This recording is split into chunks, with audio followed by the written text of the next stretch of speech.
welcome to Tell Us Something.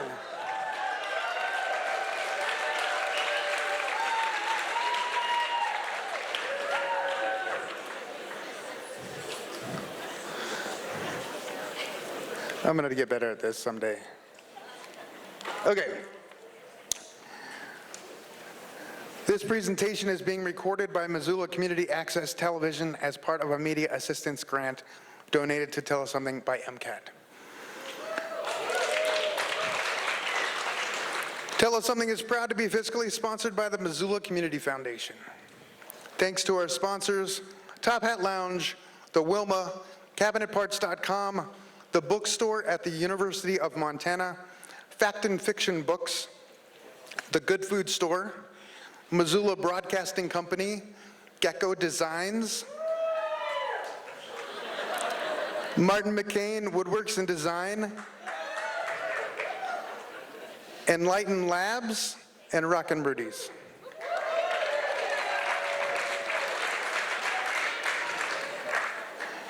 When you frequent these businesses, please thank them for their support of Tell Us Something and of live storytelling in Missoula. Hey Gecko Designs, Melissa, how am I doing? Okay, good.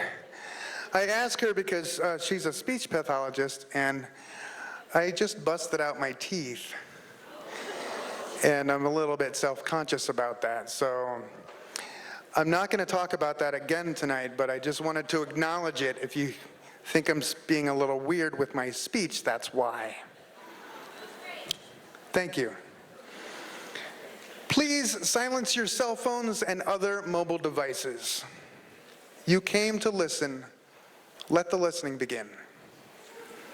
It is important to actively listen to one another, to join together, and to support each other and share stories. Thank you for your support of each other and of each other's stories. Tell Us Something believes that everyone has a story and everyone's story matters. Part of our job is to help people get their stories heard. We do that here at the live event 4 times a year. We help people get their stories heard every week at the Tell Us Something podcast, which, if you haven't subscribed to it, you should. Podcasts come out every Tuesday. In fact, today's podcast was recorded in Helena, and it features me telling a story on the theme, The First Time, about the first time that I went to Burning Man. We are now excited to announce that we will release stories on our new YouTube channel twice a week. Subscribe to the YouTube channel at youtube.com/tellussomething to make sure you never miss a story. As I said, we will be releasing 2 stories a week. Every Monday and Wednesday, a new story will be published at youtube.com/tellussomething. Please check it out. Every Tell Us Something is focused on a theme. Tonight's theme is On the Road. Kim Maynard has a passion for adventure that sometimes gets out of control.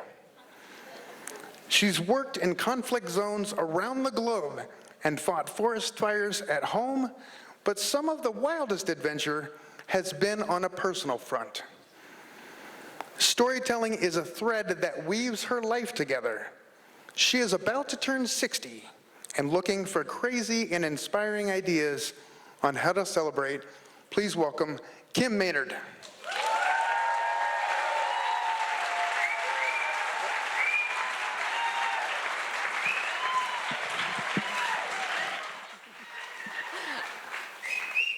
Yeah, good. So I was in the departure lounge of the San Salvador airport, and it was about 6 o'clock at night, and we were about to load onto the plane going to Managua, Nicaragua. And I was standing around with a bunch of other people from the airplane, just about to line up when this guy comes up to the desk and says, "Oh, the flight's delayed." So, okay. He says, "But don't go anywhere because we may load at any moment, so just stick around." So I was exhausted. I had hitchhiked from on the west coast of the United States, walked over the border to Mexico, bought my way through Mexico and Central America, and by this time, I was just really, really tired and wanted to get to Nicaragua, where I was going to learn Spanish, have a little place to stay, and eventually work in a hospital. So I really wanted to get on that airplane. So I tried to sleep, but you know those bucket seats in the airport, and especially the plastic ones, and oh, by the way, this is 1986, so they were really bad seats back then. And so I got up and I walked around and I looked over the glass window into the airplane area, and I saw this guy who looked like kind of like a mechanic, talking to a guy who kind of looked like a supervisor, and they're gesticulating at the airplane, and oh, okay. So about 7 o'clock, the agent guy comes back to the desk and he says, "We have another delay and we're going to keep you here for a while, but don't go anywhere because we might leave at any moment." So tried to sleep some more, didn't work, looked out the window, saw the mechanic guy gesticulating to the supervisor guy, whatever. By this time I'm getting a little hungry too, and there's a number of kids in there, mostly people from Latin America, it looked like, a few foreigners, it's hard to tell. But, you know, kids are beginning to whine a little bit. We were all kind of getting hungry. So about 9 o'clock, the agent guy comes back, and he has a tray of like, Oreo cookies. Puts them on the plate and says, "By the way, the plane is more delayed, and we're going to stick around here longer. Don't go anywhere, because we could leave at any moment." So I gratefully ate a few cookies, and hung around, and some kids began to whine, and you know, everybody's getting really tired. 11 o'clock, he comes back and he says, "Plane is postponed till tomorrow morning, but the good news is we're going to take you over to a hotel in town, and it's, in fact, it's the Sheraton, so on us." So that's nice. So we all kind of filed out, went down the stairs into the arrivals lounge and waited. One by one, buses showed up over the course of a couple of hours. Finally, we get onto the buses, and I said, "You know, I'm going to be on that first bus, and as soon as we hit that hotel, I'm out of there and into that bed as fast as possible." So it took a long time to get on those buses, and finally we did. And what do you know, not enough seats for everybody.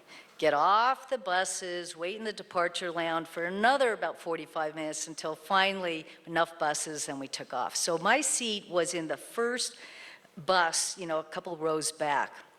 And we're driving along, and 1986, El Salvador, there's a civil war going on. And we're driving behind this convoy of military vehicles. And the last vehicle, which wasn't very far in front of us, had a whole bunch of soldiers with their M16s just basically pointing right at us. And I'm thinking, whoa, this is looking good. But anyway, we kept going. A few miles later, there's a couple soldiers in the middle of the road, and they're waving us over. So we pull over, and the bus driver gets out, and there's some kind of yelling going on, some people, you know, talking very loudly. And then all of a sudden, bam, bam, bam, bam, bam, bam, bam, and there's automatic gunfire over here. And the whole busload drops to the floor, and then bam, bam, bam, bam, bam, there's the automatic gunfire over there. And we're just lying there on the floor, you know, and I'm up near the front, and then all of a sudden, step, step, step, and somebody's coming up into the bus. And I kind of looked up, and there's some military boots standing about 10 feet away with some camo pant legs, and he starts yelling at us, says, "Get off the bus, everybody off the bus, off the bus." So we all filed out from the bus, and he said, "Spread eagle against the bus," and I didn't know spread eagle in Spanish, but I figured it out. And we're standing there, and they're frisking us, and they're calling us commies, and they're calling us revolutionaries, and they're just kind of basically telling us we're no good, and finally, I put it together. We're a plane load of people going over to Nicaragua, which had its own civil war going. And you probably remember something about the Contras and the Sandinista, Communist Sandinista government at the time. So, okay, putting it together. Well, after a bit, they let us go. We got back in the bus, and we finally get to this hotel. We walk into the hotel, and to find out that there's not enough rooms for everybody. So we wait, and other buses come up, and finally they say, okay, you have to pick somebody to share a room with. Well, there happened to be a woman who was standing there, and I just grabbed her, and I said, we are roommates, and I am going to bed. And she happened to be French. So, my French was, so-so at the time. But we get our bed. I just lie down, queen size, wonderful, deluxe bed, when the phone rings. And it's her boyfriend, who I guess is on the same flight and in the same hotel. And they aren't rooming together. So I think, no, this isn't happening. They start an argument, and they start going on and on and on. No, this isn't okay. I really need to sleep. So she hangs up. A little while later, phone rings again. Well, this happens several times, and then all of a sudden there's a bam, bam, bam on the door, and he comes in. Needless to say, the 2 hours of sleep that I thought I was going to have, I didn't have. So at 6 o'clock, we get up, we go get back on the bus, we drive out to the airport, we load back on the plane, we fly to Managua. I get another bus, get up to Esteli, and I walk to this little shack that I'm living in, this little tiny, the ones which you can see through. It had a single light bulb. And I lie down on this, it's like a metal springs, those old rusted metal springs with a mattress about this thick. And I had the best sleep I've ever had. Thank you.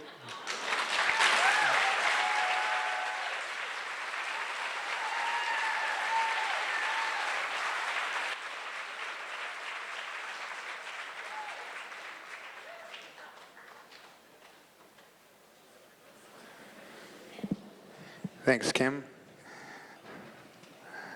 In that short amount of time, I misplaced my paper. So I'm going to read it from my phone. Sorry.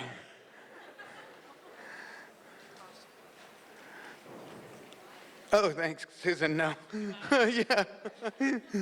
What a mess. Oh, man.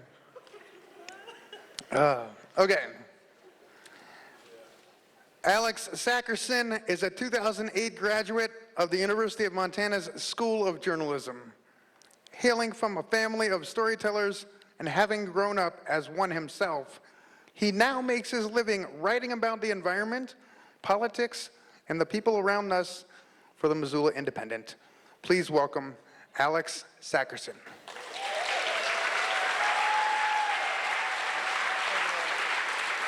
A little lower? That good? Cool. Oh, that's good. Excellent.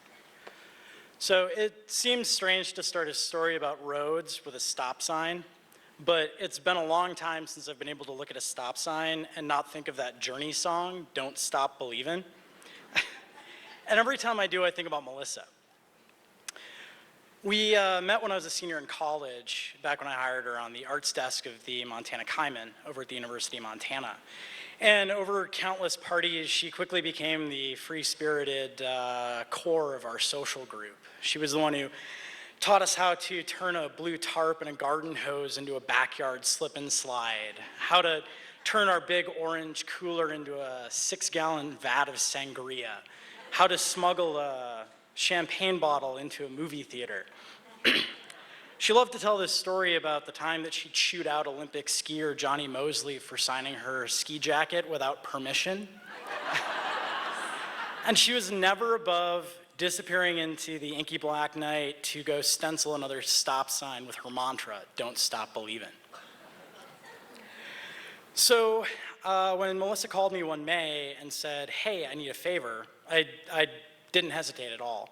She was tapped to be a bridesmaid at a high school friend's wedding and wanted a college buddy there as backup, just in case things got a little too dramatic.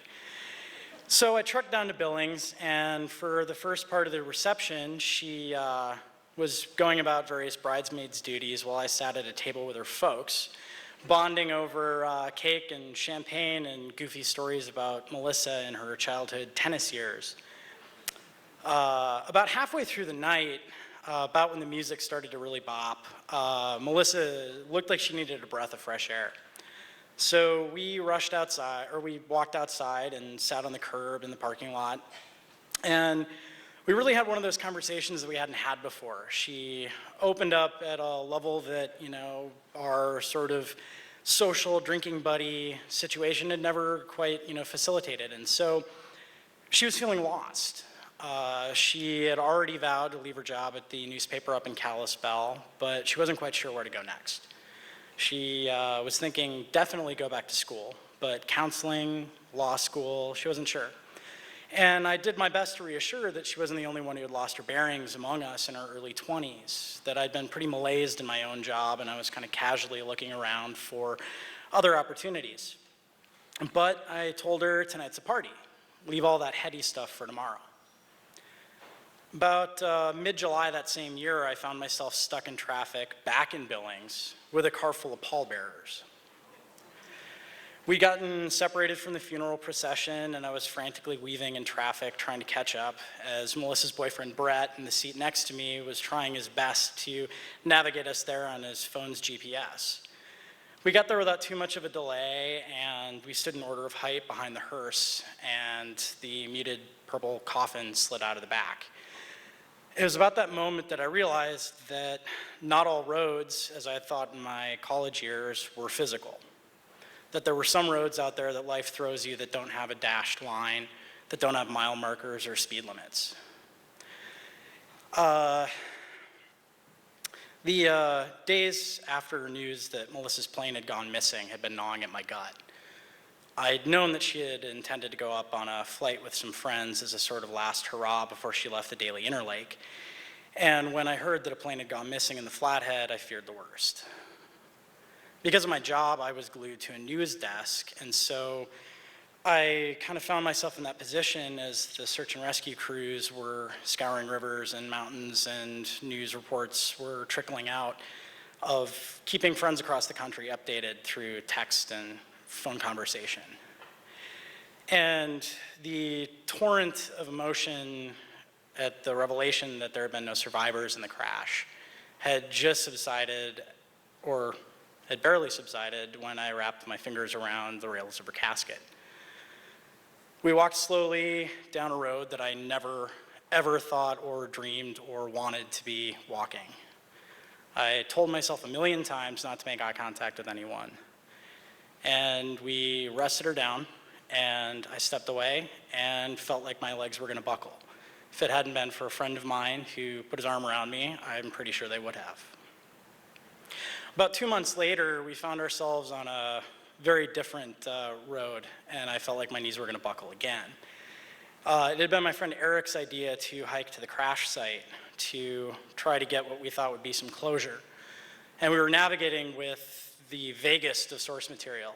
We just had a Google Earth printout with the search and rescue crew's trail sketched roughly on it. It had been pretty easy to navigate down the Forest Service road through the clear cut, and from there we managed to find a few bits of search and rescue flagging tape that had been left behind. But once we hit the creek and got to the other side, we were forced to bushwhack. Every downed tree meant another scramble, another sliver in my shorts, which was dumb, another bruise on my calf. And just about the time that I was ready to give up, that we'd never find this place, that it was a fool's errand, Eric said the one thing that I never would have said he would say: butterfly. I took his word for it, and he went tearing through the woods after this flitting little object. And we were kind of forced to scramble after him as best we could, Eric being an endurance runner and the rest of us being portly journalists.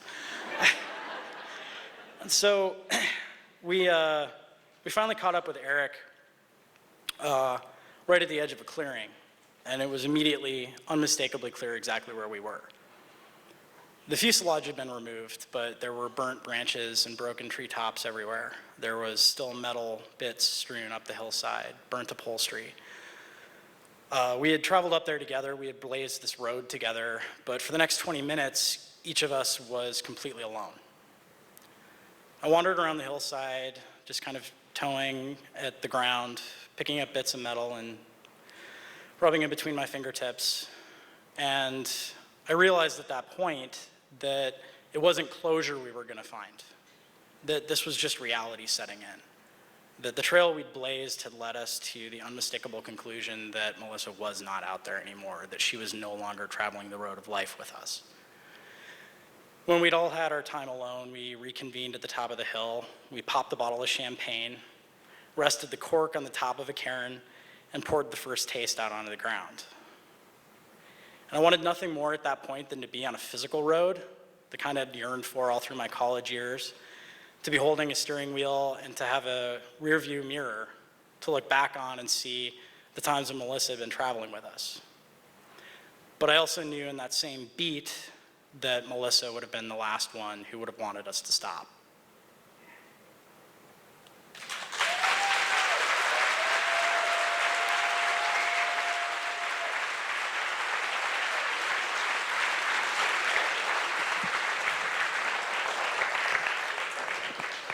Thanks, Alex.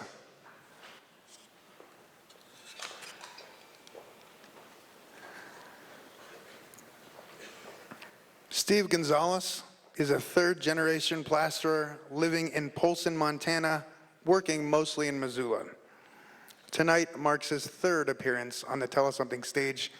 Please welcome Steve Gonzalez.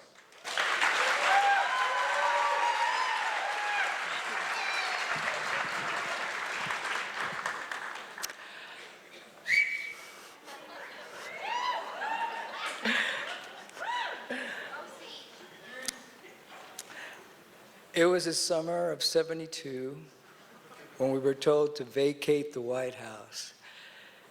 Not that one. This was in Sweet Home, Oregon. And Sheriff Hufford said, clear out by midnight Friday.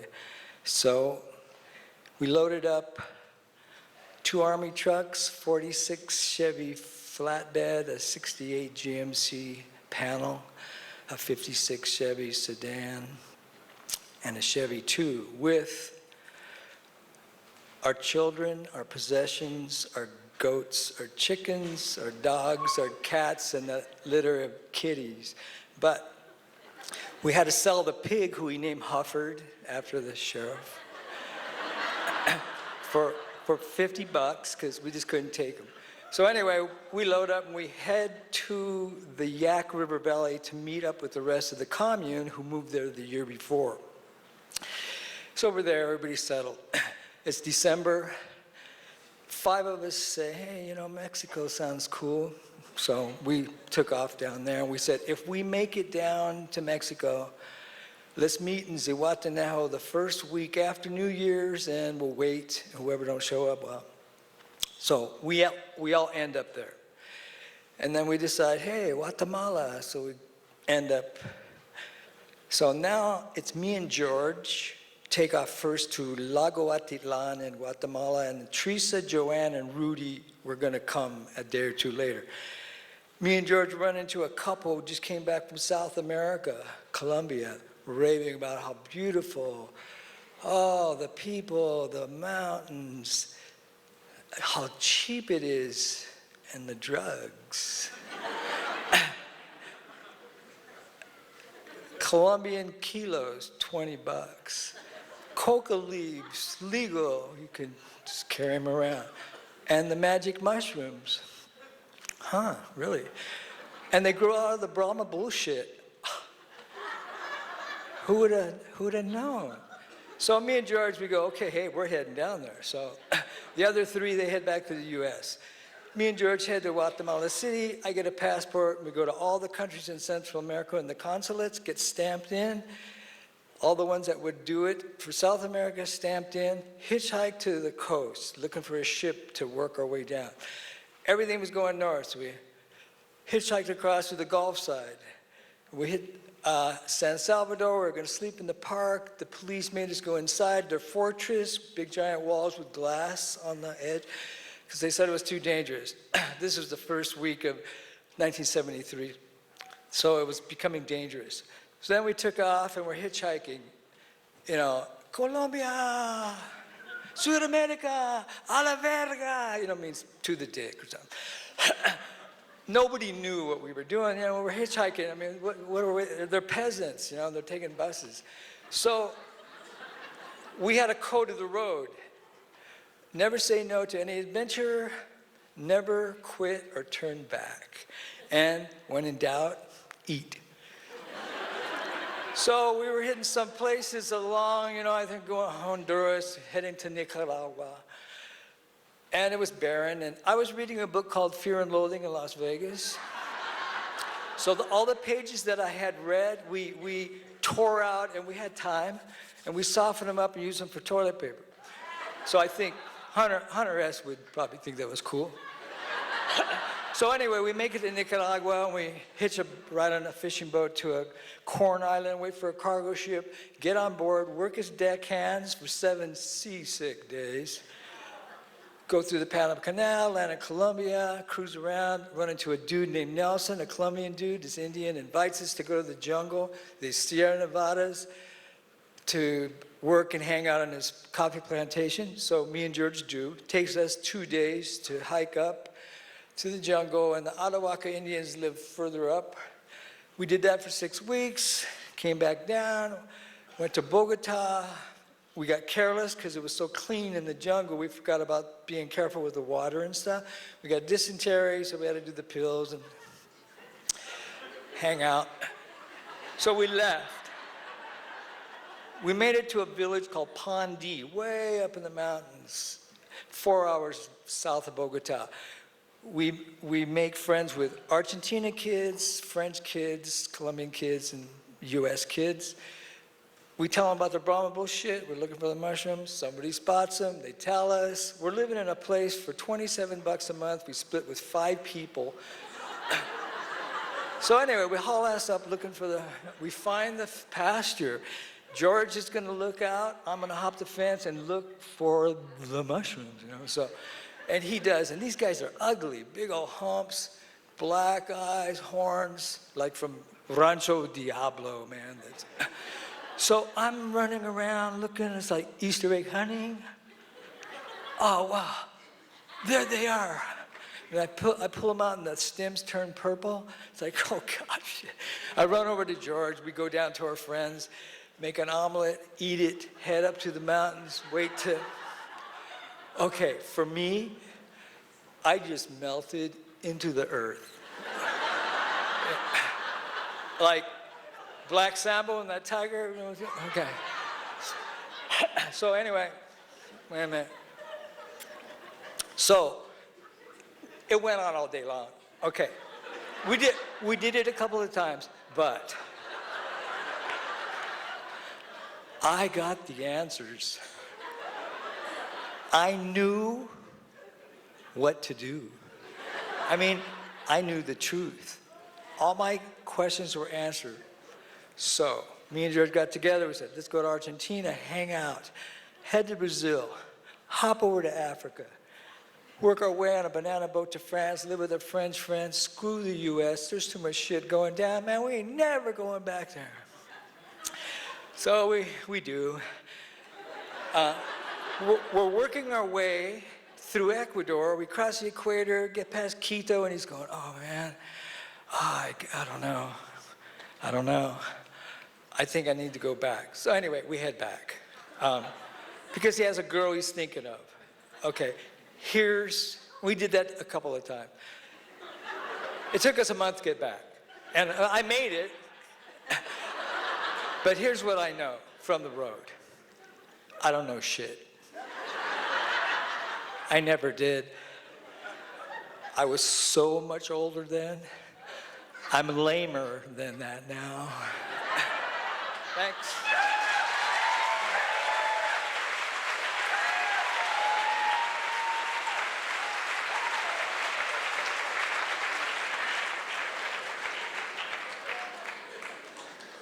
Thanks, Steve.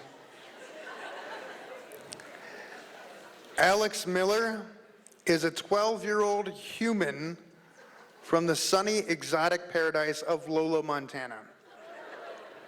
He has 2 eyes, 2 ears, a nose, a mouth, 2 arms, and 2 legs. He is the perfect specimen of a Star Wars nerddom. In his spare time, he likes to play video games and read novels. One day, in a galaxy far, far away, he will probably go to college and study something geeky. May the force be with you. Please welcome Alex Miller.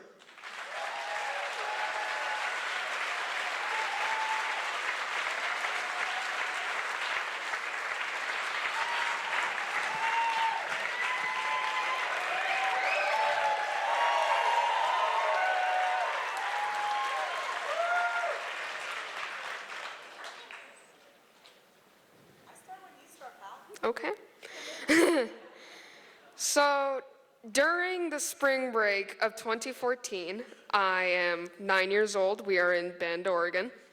My mom has the oh so brilliant idea of going on a mother-son bonding bike ride. Okay. So we load up our bikes and we head off to Bend. And we don't do the bike ride the day we arrive. We do it a few days later. And before we start, Mom decides to sleep in for a bike ride.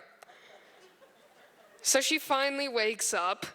We have breakfast and lunch, and we head out. We stop at REI to purchase a headlight for her bicycle. So we get that mounted and purchased, and we head off. And where this ride starts, it's a restaurant with 2 parking lots on both sides of the building. We park in one of these parking lots, of course, and get our bikes and our map of where we're going on her phone, as well as this Pacer app telling us how fast we're going and how long it will take us. And we head off, and it's a nice day. We're riding through this park. There's people playing, folks having picnics. It's a beautiful day. And then we encounter a hill. And this is my first bike with a gear shift, so I have no idea what I'm doing. So I'm trying to gear shift, not knowing I'm supposed to pedal while doing so, while at the same time my mom is yelling at me, and I'm getting frustrated and upset because generally when you're 9 years old and your parent starts yelling at you, it's because you're in trouble. So I think I'm in trouble. We eventually get it sorted out. I eventually just get off my bike and decide to walk it up the hill.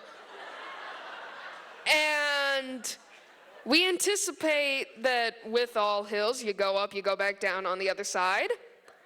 We don't. It's flat at the top. Great. So after several miles riding, we eventually find a gas station, and we stop, get hot chocolate, snacks, go to the bathroom, and we keep going, and it starts to rain. Not pouring rain, just a gentle mist. And it's at this point, my mom is thinking to herself that she should call her friend who we're meeting the next day for lunch. She doesn't because she's an optimist and doesn't want to quit. So we keep going. We eventually arrive in Bend, Oregon after several hours of pedaling and pedaling. We arrive just as the street lights are coming on. The headlamp, or the headlight we purchased for her bike is dead. Her phone is dead because we had the apps running. She luckily had the mindset to print this map so we know where we're going. The street lights are coming on, her phone is dead, her lamp is dead. So we're like, okay. We arrive at the restaurant where we started almost 7 hours ago. And we go into the parking lot, and the car's gone. So Mom is in a panic, thinking, oh my God, was the car stolen? Was it towed? Because it was one of those pay-to-park places. She can't get a call out to anyone with a dead phone. So she's thinking, okay, maybe we can pedal around, find a restaurant, a bar, with someone who has a 30-pin charger for her iPhone 6, or 4S. And before this plan comes to fruition, I remember that there were 2 parking lots. So my mom's like, oh my God, you're so right. So we ride around the restaurant, and the car is there, thank God. She is amazed she did not get a ticket. So we load up in near silence, wet, from a combination of rainwater and sweat, hungry, and cold. So we load up, have the heater and the heated seats on because I rode shotgun. We arrive back at my great-grandma's house, which is where we were staying. She's mad because we didn't tell her where we were going or when we were going to be back. So she was about to call search and rescue after us. So we have a dinner, this reheated dinner, which is probably one of the best meals I will ever have. Because this may come as a shock, Cliff Bars and applesauce, those are not meals. Those are snacks. And we go to bed, and this bike ride is over. We now use this to compare any sucky experience we have. At least it's not a 30-mile bike ride, right? Thank you.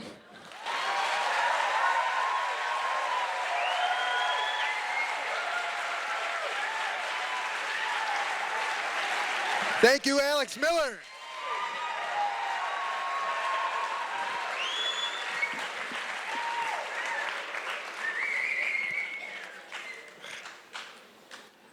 Thanks, Alex. You know, his mom did this a couple times, and he said, I want to do that. True story. Jason Weiner is doing things more often than he is buying things, and he was always looking for an excuse to go somewhere new. He recently returned from a walkabout and is still unpacking from that trip. He grew up in Concord, New Hampshire. He arrived in Missoula in 2003 to earn his master's in philosophy from the University of Montana. He's worked at the Missoula Independent, served on the city council, and formed a computer consulting company called The Texorcist. He's a ranger in Black Rock City every year at Burning Man. Please welcome Jason Weiner. Thanks, man. That's a good height. Perfect.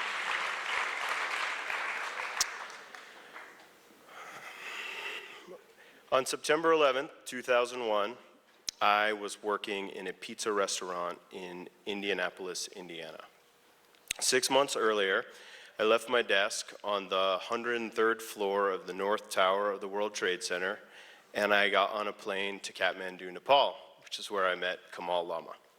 So there are many things about my job in New York that I do not miss, However, it was kind of amazing to have somebody call me up and be like, you need to take 3 weeks of paid vacation as soon as possible. Nobody does that for me now. And I was like, what the hell do you want me to do? Fish isn't on tour. Turns out there's lots of things you can do with your life besides go on fish tour. And so I was like, I'm just going to buy a plane ticket to the furthest away place that I can think of, which is Kathmandu, Nepal. And I flew Pakistan International Airlines. There's no booze. Every announcement from the pilot is followed by inshallah, which, you know, like, we'll be landing soon, if God wills it. Indeed. Let's hope. This is 2001, so if you have a flight that originates in Karachi, you can smoke on the plane. And I'm like, I'm not going to pass up this opportunity. So I get out my tobacco, I'm rolling a cigarette, and the guy across the aisle leans over and he's like, what are you doing? I'm like, I'm rolling a cigarette. He says, you must teach me how to roll a cigarette. Well, it's not like I was so good that, you know, I was like the best instructor, but somehow we both managed to construct cylinders capable of ignition. And we go to the back of the plane because you can't just smoke anywhere on a plane, right? You go to the back. And you know, we start chatting with each other, right? And he asked me what my story is. Well, his story is that he's Nepali, and he works in Dubai for Jotun Paints, and he's coming home for a month to visit his family, and then he'll go back to work. And, you know, my story is, I'm like 25 years old, 24 years old, I work in finance, I live in New York City. There's really not much more to it than that. So he asked me, well, like, what are you doing in Nepal? Where are you going to stay? Where are you going to go? And I say, I don't know. And he looks at me and he says, you must come stay with my family. Because, you know, this is, first, it's an invitation, and an incredibly generous one to somebody you just met on a plane. It was also an order, because I think you could see that I was, like, woefully unprepared to go to a place as strange as Kathmandu. And I didn't know whether to accept his offer or not, but we hung out. You know, he helped me get through immigration, because, of course, I wasn't prepared for that either. And we left the airport, and 100 taxi drivers descended on me.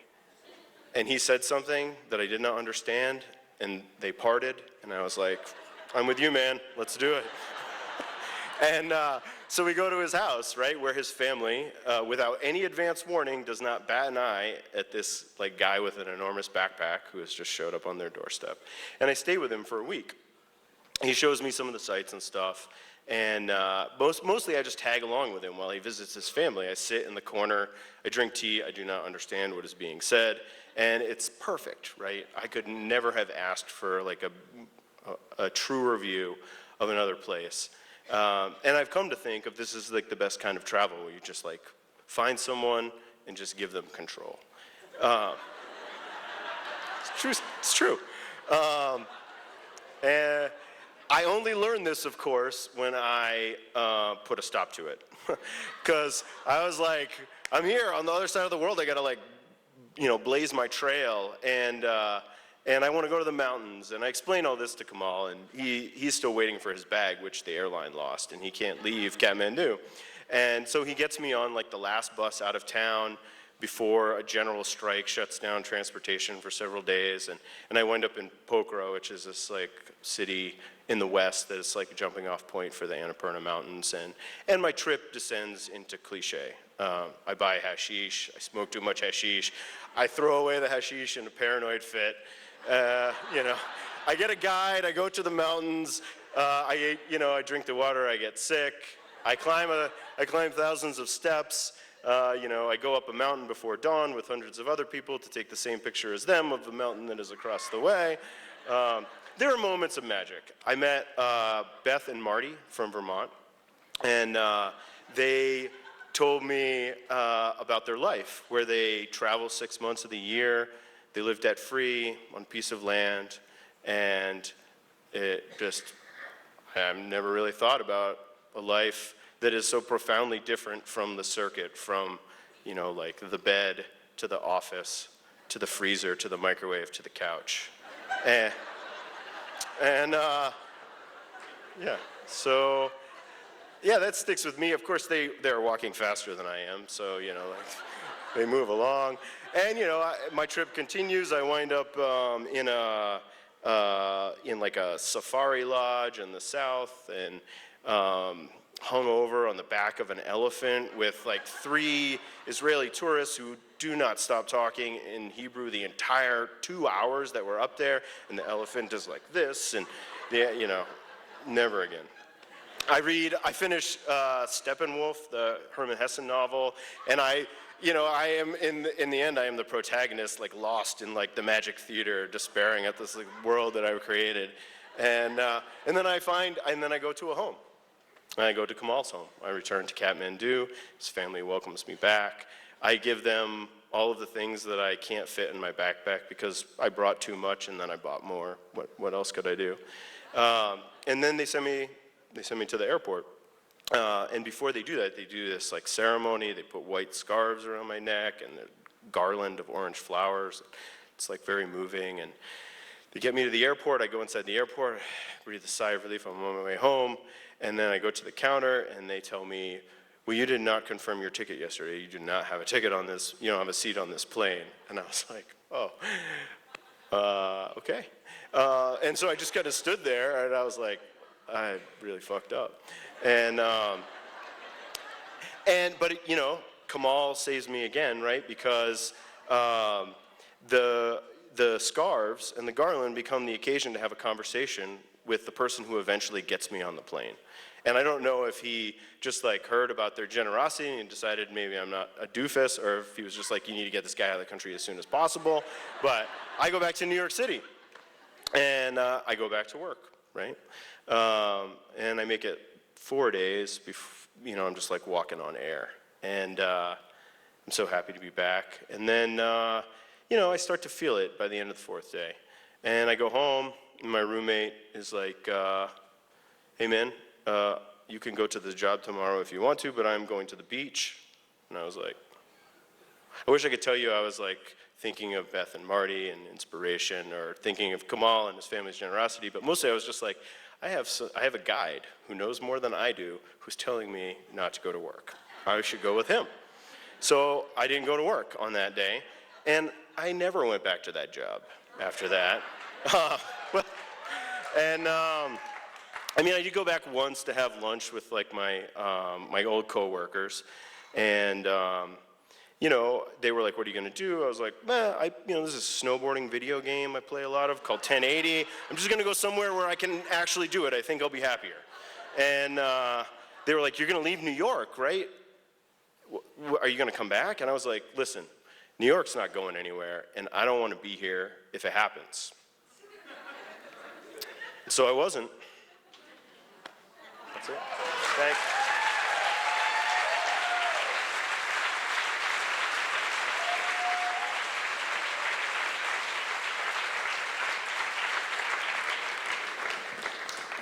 Thanks, Jason.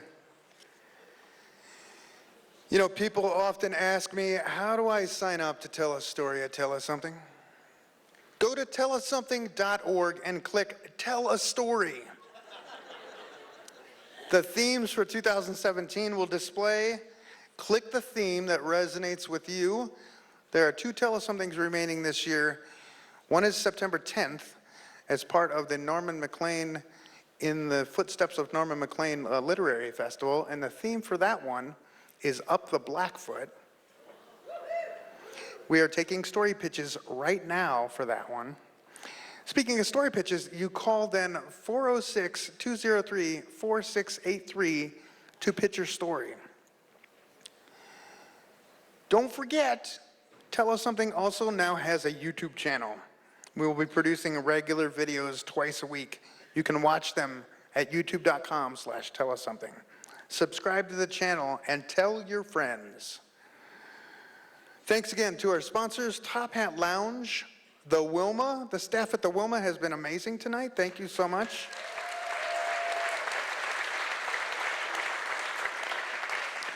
CabinetParts.com, the bookstore at the University of Montana, Fact and Fiction Books, The Good Food Store, Missoula Broadcasting Company, Gecko Designs, Martin McCain Woodworks and Design, Enlighten Labs, and if you haven't floated there yet, you really should. It's incredible. And Rock and Rudy's. We're going to take a 10-minute intermission, and then we'll come back with some more great stories. Thank you. Welcome back. You guys having a good time?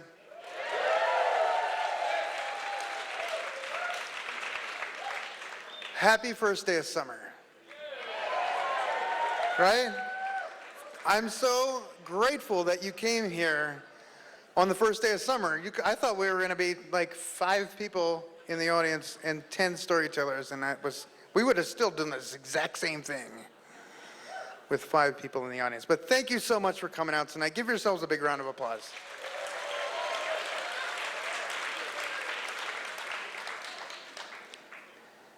Pat Abbey has always wanted to perform on a stage where the band Yeasayer has performed. And thanks to Tell Us Something, he gets to do that tonight here at the Wilma. He's been a big fan of Tell Us Something for several years and has previously shared a story at the Top Hat. You can find his story online at tellussomething.org. It's a story about a bunch of drinkers with a running problem. The Wankers. Tonight, Pat has driven all the way up from Victor, Montana to share a follow-up story to the Wanker story. Please welcome Pat Abbey.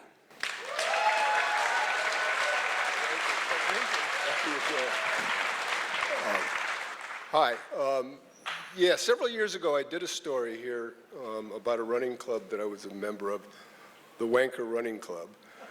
And it was about an event that we ran into, and it was pretty funny. But there's a prequel to that story and a couple of events that happened to me that led up to me becoming a wanker, or one of the wankers. Anyway, so it happened many years prior to that. I don't really remember everything that happened that night, but I do remember that there was quite a bit of drinking, and about 1 o'clock in the morning, CA and I decided to go to the local diner for breakfast. It was obligatory when you're drinking, you have to go at breakfast. And it was on the way back home where we decided that we were going to set a land speed record for 2 people on a Vespa 150 motor scooter.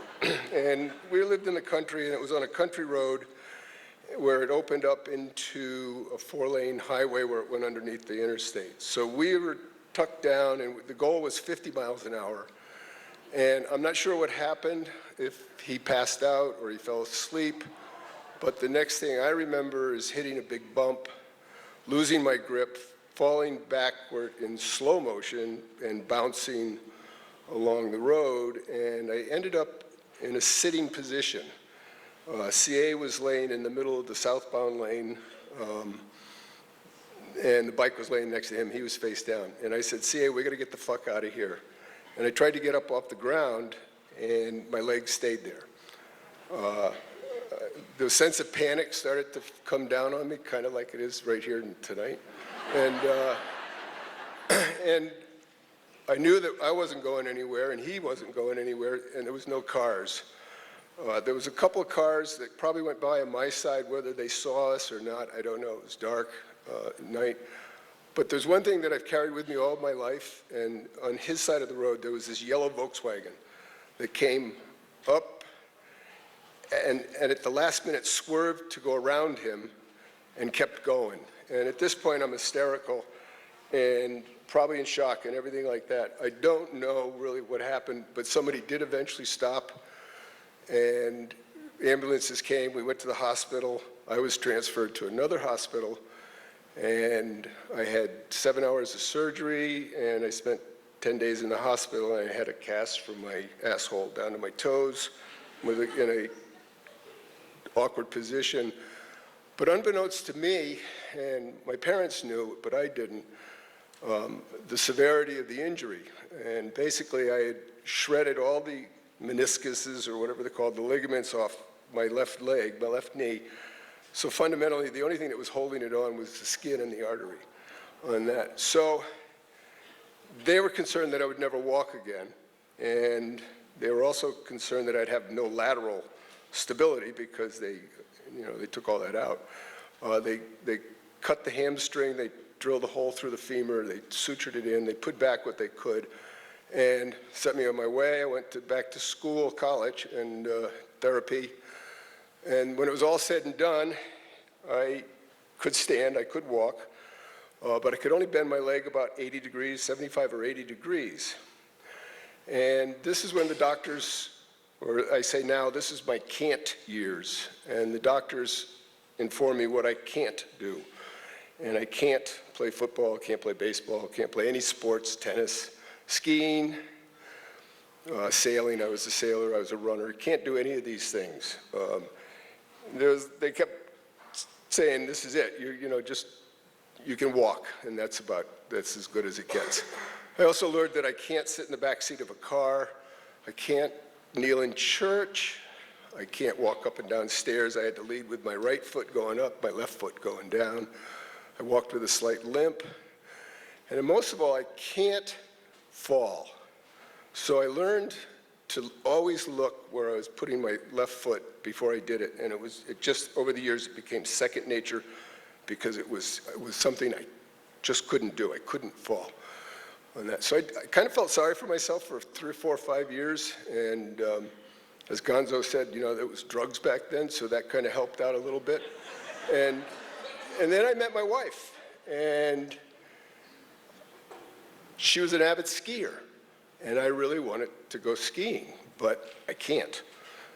But about the same time, there was this hospital in New York that Lenox Hill Hospital had invented a knee brace, a derotation knee brace for Joe Namath, the football player. And so I kind of like the doctors, and we got together and took a cast of my leg, had one made, and it was a pretty cool brace. It fit on your knee, over your knee, strapped on the top, strapped on the bottom, and basically you would break your leg top or bottom, but your knee would be fine. And trust me, this was pretty cool. So I could go skiing, and off I went skiing. It was a little awkward because my leg from the knee down was kind of like this piece of wood, and the toes didn't work or anything like that. So anyway, I went skiing, I started sailing again, started playing baseball. I was allowed to get a hit, get on base. They'd put a pinch runner in, and then I could come back and play. We had special rules for me because with the brace and running, it was kind of, I'd get 2 legs behind me, and it's really hard to run with 2 legs behind you. And the brace was kind of good. So this went on, but I was doing shit, so it was good. And so then it was one time, there was a friend of mine, he was running a road race. And I watched him, I said, hey, I can do that, I watch where I'm going, it's a straight line. And so off came the knee brace, and I ran like a mile, and I ran a race, ran another race. I got pretty comfortable with it, and my legs started to work again. And I started getting better, I started getting faster. And then I decided to run a marathon. So at this point, you do speed work on the track when you're training. So I ran into this group of guys that were running on the track at the same time. They were the Wankers. They were a bunch of Brits, and that's where I met them. And we all trained together. They were doing marathons. So I went on and I did New York, and I finished. And my knee was kind of ugly looking because there was no muscles in it. And so they took me to the medic's tent, which was pretty cool. You got hot chocolate and tea and soup, and they massaged you, and the doctors looked at you, and then they sent you on your way. And so that was great. So the Wankers and I ran together for about 8 years. We all were pretty good runners. I got better. I was under 40 minutes for 10Ks for about 6 years, and I was always under 20s for 5Ks. And I went on to do 3 more marathons before I finally retired. My best was like 3 hours and 11 minutes and 7 seconds, because you remember that kind of stuff. And that's the story. So it was like, you can and you can't, and pretty much that was the name of the game. But the one question I've always had, especially today, was, back then they didn't have cell phones.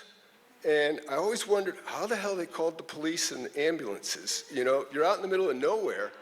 And, so I'm hoping that whoever was driving the yellow Volkswagen went to a phone and called the police or somebody like that. Anyway, thanks.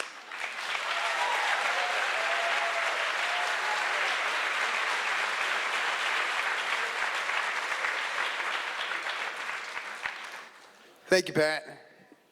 I wondered about that yellow Volkswagen guy, too. Kathy Witkowski has spent most of her life as a journalist researching and telling other people's stories in newspapers, magazines, on the radio, and in documentary films. Tonight, she's branching out and she's going to share a story of her own. Please welcome Kathy Witkowski.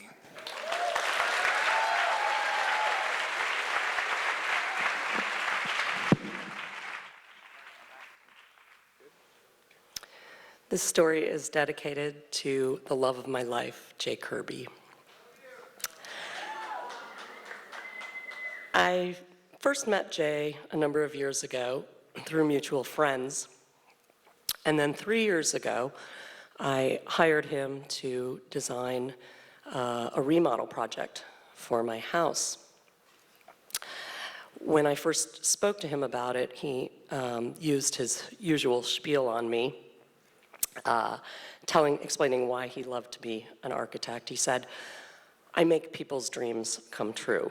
He said this looking straight into my eyes. I thought, really don't know what my actual response was, but to myself I thought, some of my dreams maybe, all of them, probably not. But Jay had other ideas, and along with my house, he quickly went to work on me. He was good at both jobs. So good that within a short period of time he had moved in. The remodel project was being done pro bono. And much to my astonishment, at 52, I had long thought that true love had passed me by. He really was making all my dreams come true. Jay had every attribute I could possibly have hoped for in a partner. In fact, as far as I could tell, he only had 2 flaws. 1, he was kind of forgetful, and 2, he was extremely allergic to stinging insects, bees, wasps, yellow jackets. But he had EpiPens, and he knew they worked because he'd had to use them before.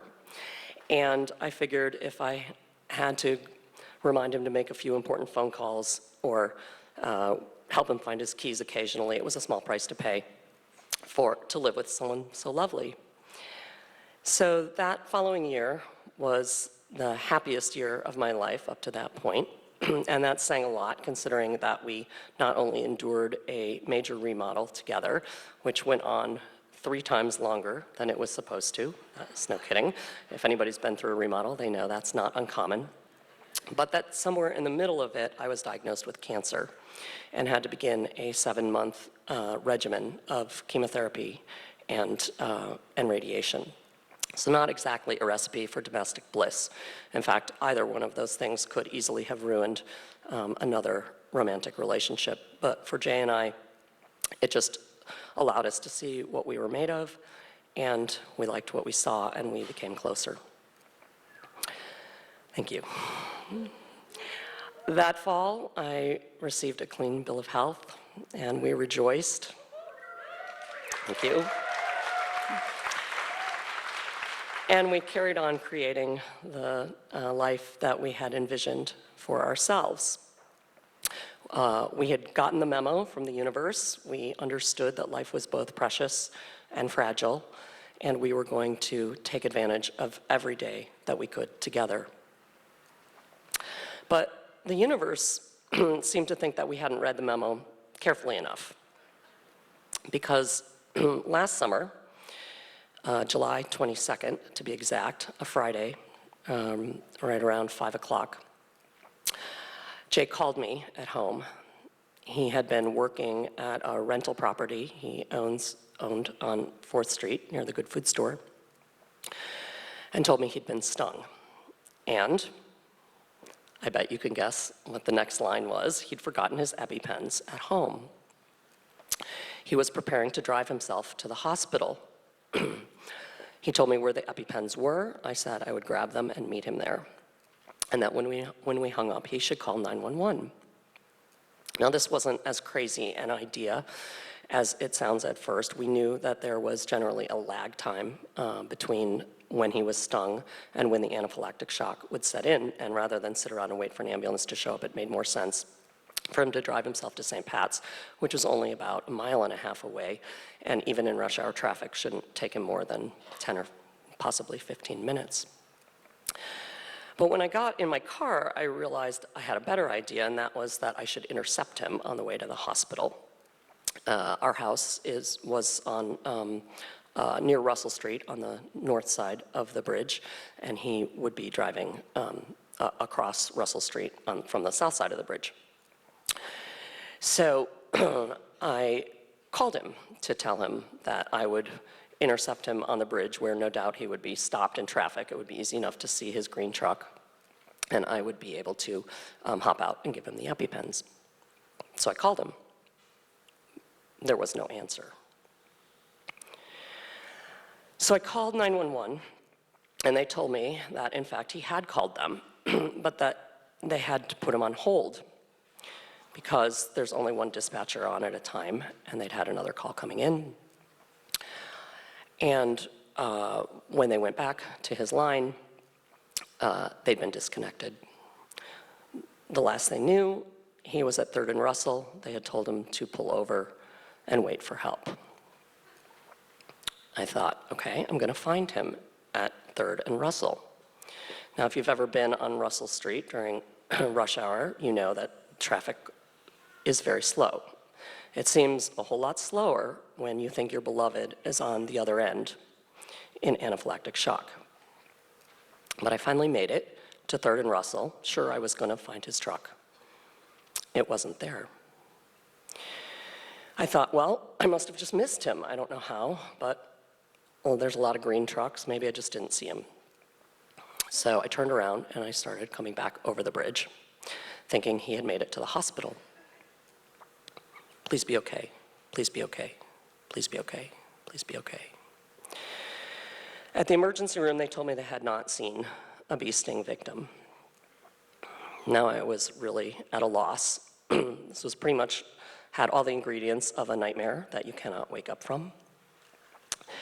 It was inconceivable to me that the universe, which had finally sought to bless me with such a wonderful partner and a beautiful love, was going to snatch it away from me like this.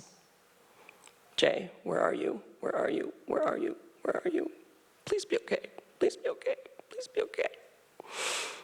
I drove past our house thinking maybe he'd gone there. Of course, he wasn't there. I drove back across Russell Street thinking maybe he'd gotten confused and gone back to his rental property. He wasn't there.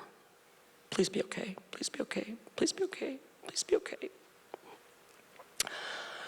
I wasn't sure what to do at this point, but just as I hit 3rd and Russell, it suddenly occurred to me that maybe he had taken a different route to the hospital.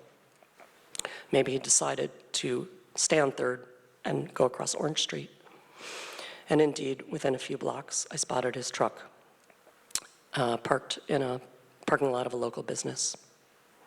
And that's when things went from surreal to suddenly very, very, very real and horrifying.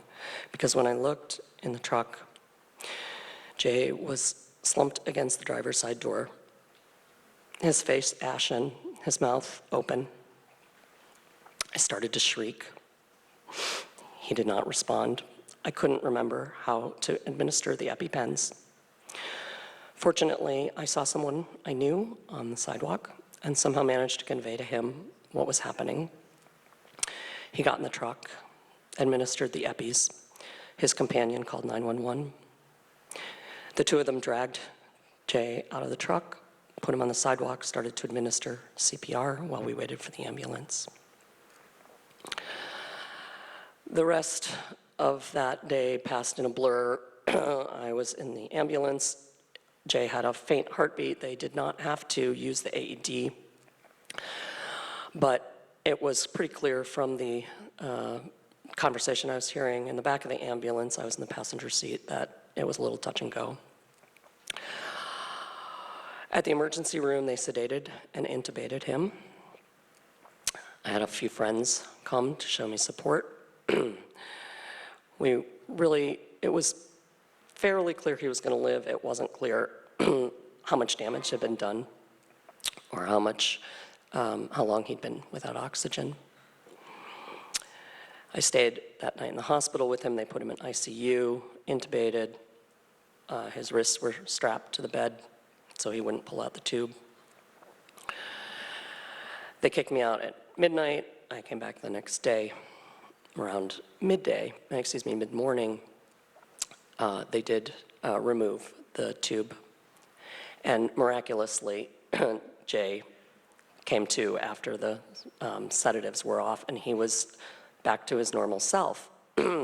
Giddy, in fact. I wasn't sure whether that was the medication or the fact that he was just so happy to be alive.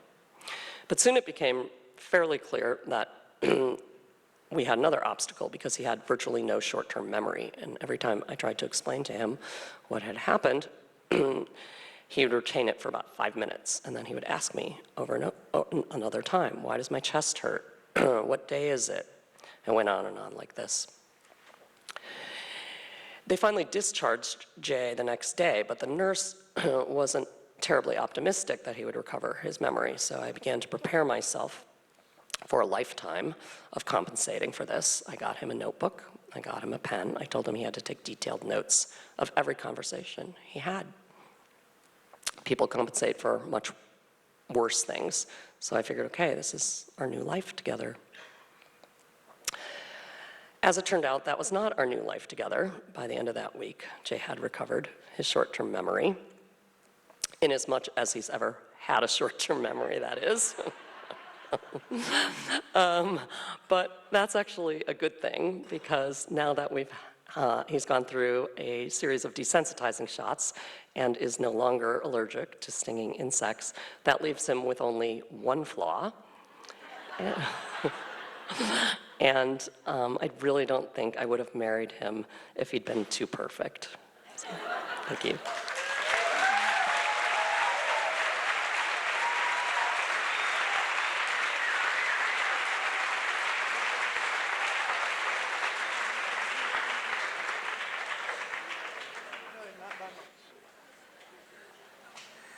Thank you, Kathy. Jay, I'm glad you made it.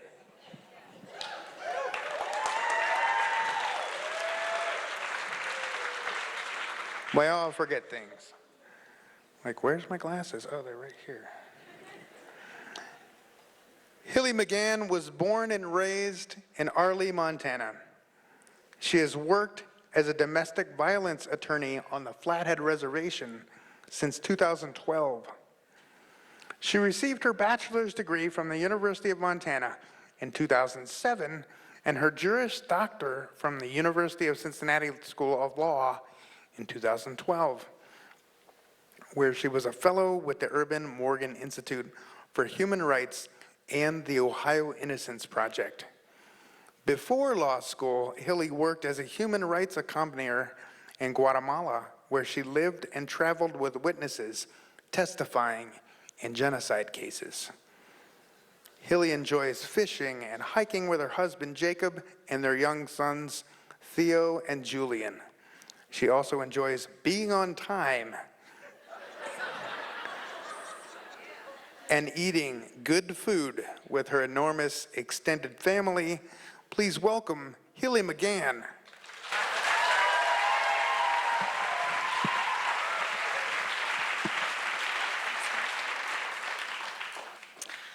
My parents made a living when I was growing up as beekeepers.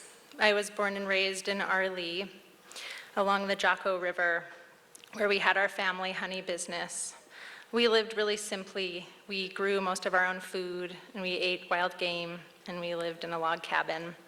And the bulk of the work was during the summer. That was when we worked in the vegetable gardens and when we extracted the honey. My dad would pull the honey in from yards that we had all over northwestern Montana, and we would extract the honey in our honey house and spend hot, sticky days getting it ready to pour and package. But in the winter, when the bees were holed up in their hives, we would drive to Mexico. And we traveled about as simply as we lived at home. We would pack up our old Subaru. My dad, Jerry, would drive. My mom, Janet, would sit up front.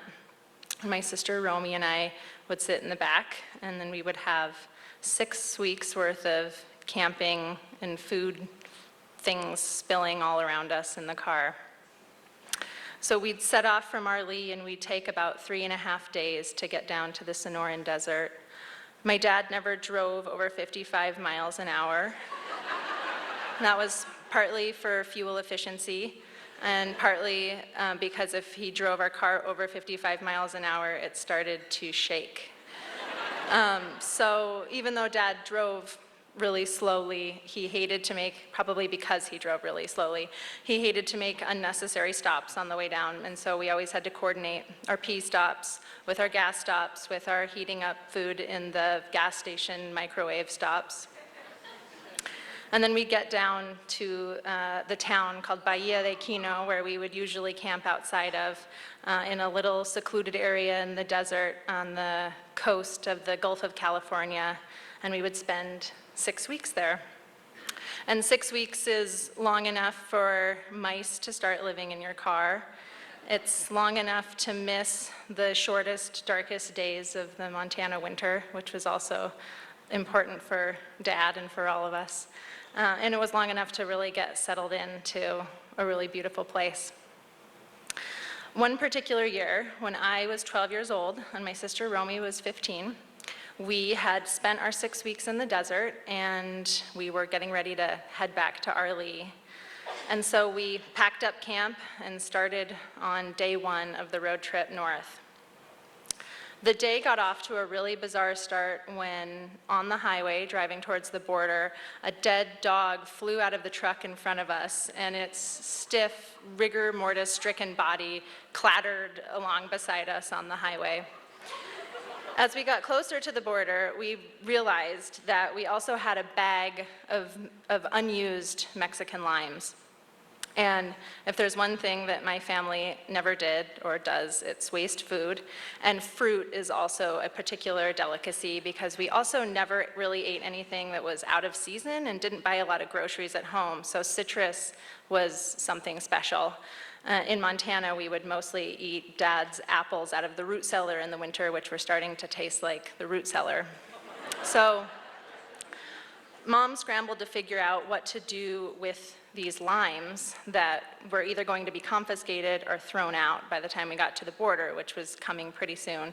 And so she picked up our water jug, which I vividly remember was an old Langer's apple juice jug that has that sort of milky, thick plastic. It's kind of cloudy and almost opaque.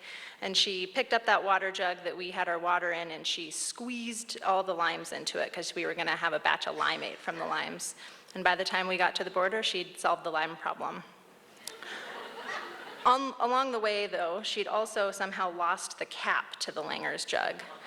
And so in the busyness of crossing the border from Nogales, Mexico into Nogales, Arizona, she didn't know where it had gone. So we got a motel.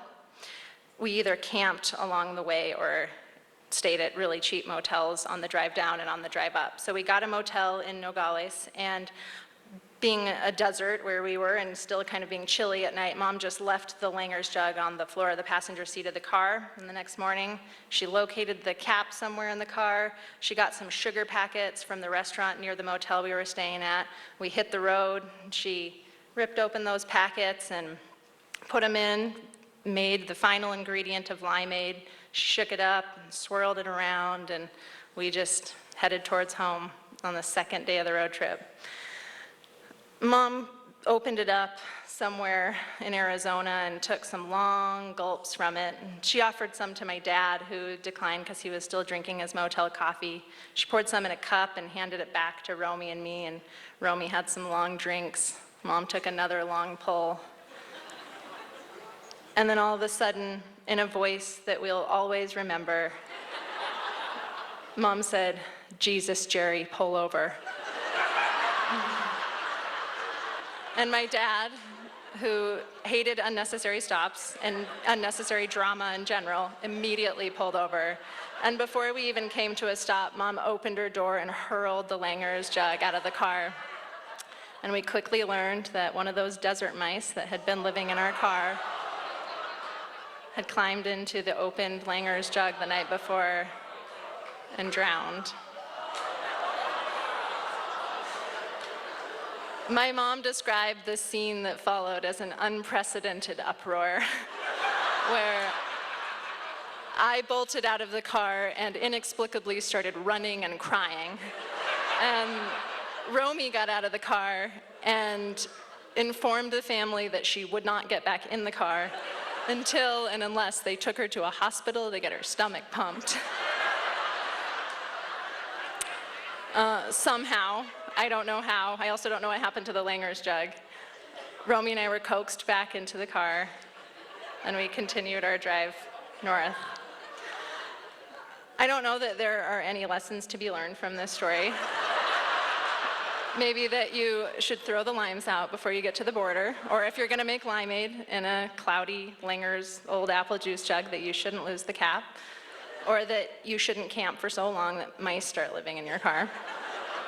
But we kept up our trips to Mexico for years and years after that. I even kept going with my parents when I was in college. And they were wonderful trips. Last October, my dad died, and I know that I speak for my whole family when I say that we'd give anything for one last road trip with Jerry McGann. Thank you.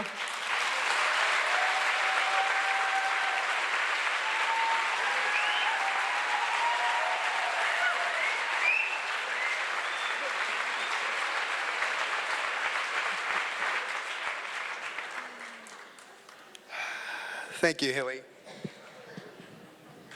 Anybody thirsty?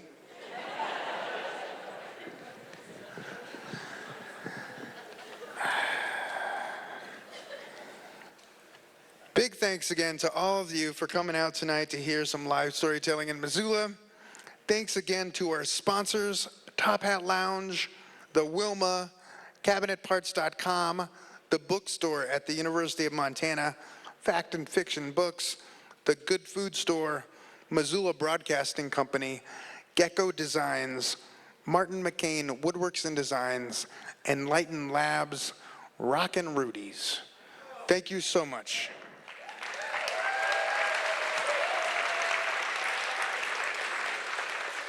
Please don't forget to subscribe to the podcast and the YouTube channel. The next Tell Us Something event is in Missoula here at the Wilma on September 10th. We're not done. We have one more storyteller. September 10th, in conjunction with the In the Footsteps of Norman Maclean, the annual literary festival out of Sealy Lake. The theme is Up the Blackfoot. We are taking story pitches right now for that show to pitch your Up the Blackfoot story. Call 406-203-4683. Ticket on sale date will be announced on Facebook page and the website. Please follow us on Facebook, Twitter, and Instagram. Born in Norway, Svein Newman was kicked out of that country as a child for being bad at skiing. True story. Svein Newman has since roamed around Montana. He grew up on a family farmland in south central Montana and went to college here at UM.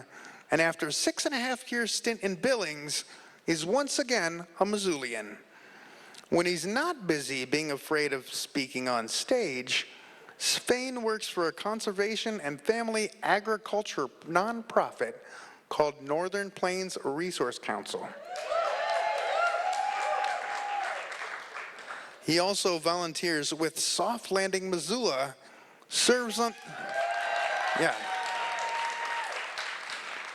He serves on the board of the Montana Human Rights Network and enjoys divey cowboy bars, day hikes, and the board game Settlers of Catan. Please welcome Svein Newman.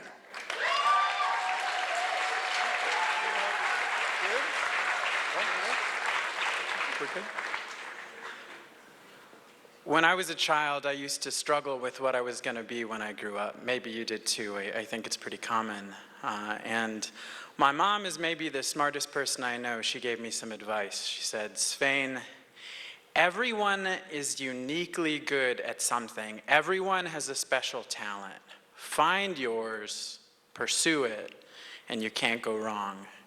And it took me years, but I finally figured out that what I'm uniquely good at is worrying. Which isn't always great when you're telling stories. It also isn't always great when you travel. And don't get me wrong, I love traveling. I travel for work, I travel for fun. One of my life goals is to make it to every continent. I'm a lot of the way there. And indeed, I'm not really worried about being there, about being in other places. I find that I learn a lot about myself. In a lot of ways, I learn more about my home when I'm away from it. And I also think that the gift and the curse of being American is that you can never fully get outside of your own culture. I was in a rural grocery store in a rural country in the Himalayas that didn't get TV until 1999, and then still only limitedly, not a lot of foreigners there. And I still heard Taylor Swift on the radio. So I'm not, which was really eerie, worried. People knew Hannah Montana, they didn't know Montana. It created some really weird situations. But I'm not worried about being other places. What I worry about is airports. And I'll tell you why.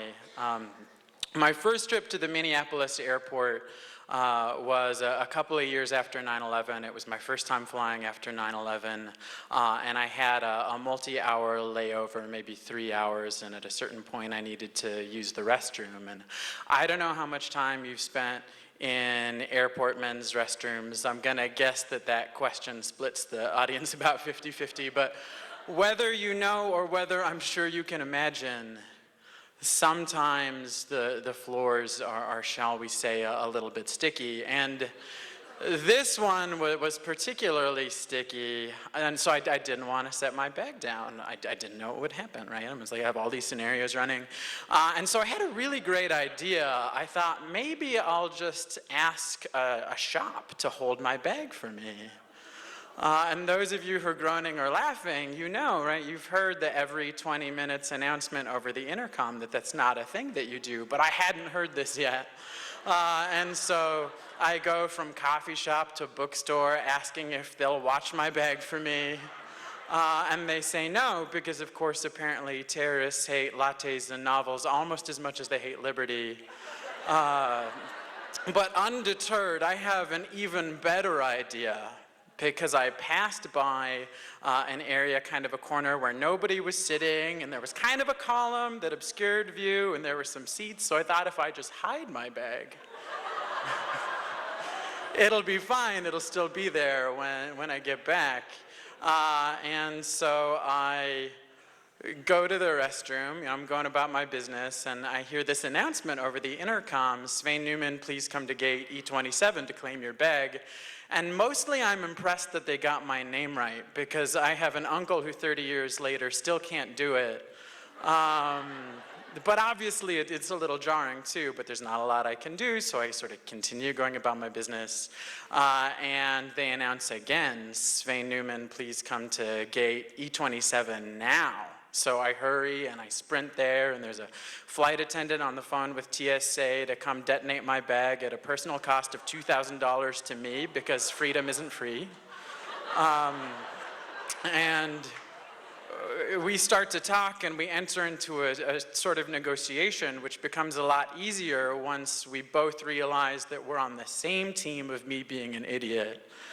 And in exchange for promising to never have children or pass on my idiot genes, she agrees to give me my bag back and waive the fee. No harm, no foul. And I tell you this only to set up my second trip to the Minneapolis airport.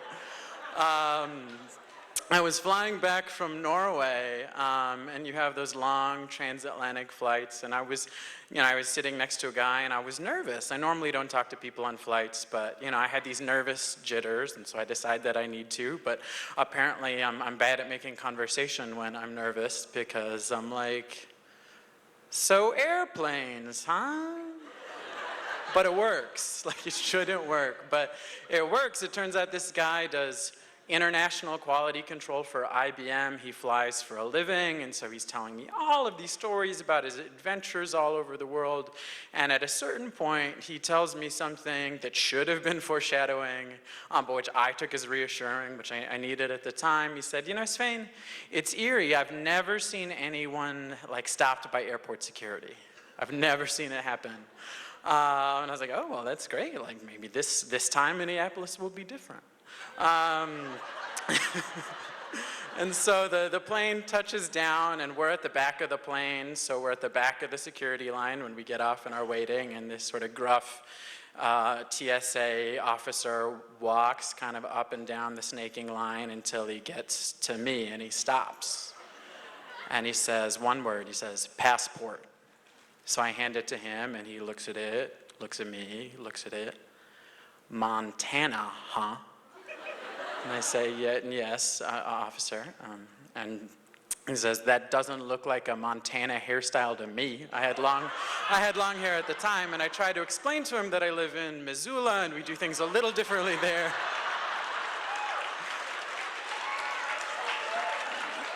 But he's not having it. And so he writes in block letters, sin, on my customs declaration form. And maybe it stands for security index, I don't know. But literally SIN, and he sends me over to a much more policed line of just me. And I get grilled, right? So it's like, where are you coming from today? Well, I was in Oslo. What were you doing there? I visited my father. Oh, so you must visit your father pretty often, huh? Actually, I haven't visited my father in 7 years. You haven't visited your father in 7 years? I know I'm a bad son. I'm trying to get better. It's a long road. And I just get questioned by person after person. They ask me my major 7 times, figuring I'll eventually slip up and reveal that I'm flying to Montana to blow up some cows or something. And we unpack my bag. I show them, this is actually the fun part, I show them my vacation photos to prove that I don't have a photo of me and my dad planting a bomb in Chechnya or something. But the tone changes, right? Because the first person is Frank picked you out, and Frank never gets them wrong. We got you. We're onto you. We know. And then by the third person and the fourth person, they're like, we're so sorry. It's completely random. We just have to grab one of every so many people. Just happens to be you. And it's no, I'm a single white college-age male with long hair and a natural tremor traveling from a layover in Amsterdam. You can just ask me where my pot is. It's at home. Not in my bag. But I was there for a while. I was there for a few hours, and so eventually, I push limits, and so they're asking me questions, so I start asking questions back, right? Because I'm we're getting to know each other. This is this activity, and it's very rude for only you to get to ask the questions. So where are you from? How long have you had this job? Do you like it? That's a shiny gun. Have you ever had to use it? And we kind of get to become friends, and they let me go, and it's fine. And I learned something from that experience. Every time now that I travel through customs, I shave up to just a mustache, because it's clear that I love NASCAR too much to be a terrorist. I promise, it's I've never had any incidents since. But I've also learned another thing traveling. I think earlier I said that I think I learn more about where I live when I leave it. And I don't know if any of y'all have read the book Eat, Pray, Love. And for the rest of you, don't worry about it. I haven't either. I hear it's only okay. But I'm told that there's a scene in it in which the narrator says that every town has a word, and you're supposed to find the town that matches your word. And so New York's word is ambition, and Rome's word is sex. And the longer that I'm here and the more I leave and come back, the more I think that for me, Missoula's where it is home. And I'm not that worried about it. Thank you.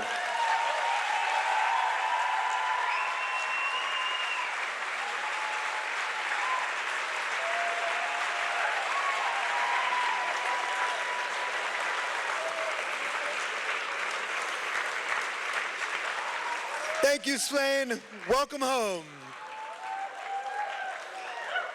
Thank you all for coming out tonight to listen to your community tell stories. Thank you especially to the storytellers, Kia Maynard, Alex Sackerson, Steve Gonzalez, Alex Miller, Jason Weiner, Pat Abbey, Catherine Witkowski, Hilly McGann, and Svein Newman.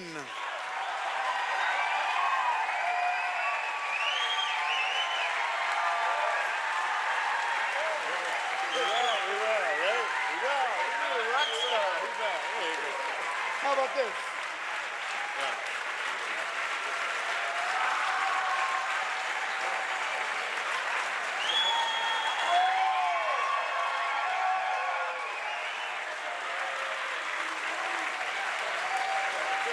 Thank you.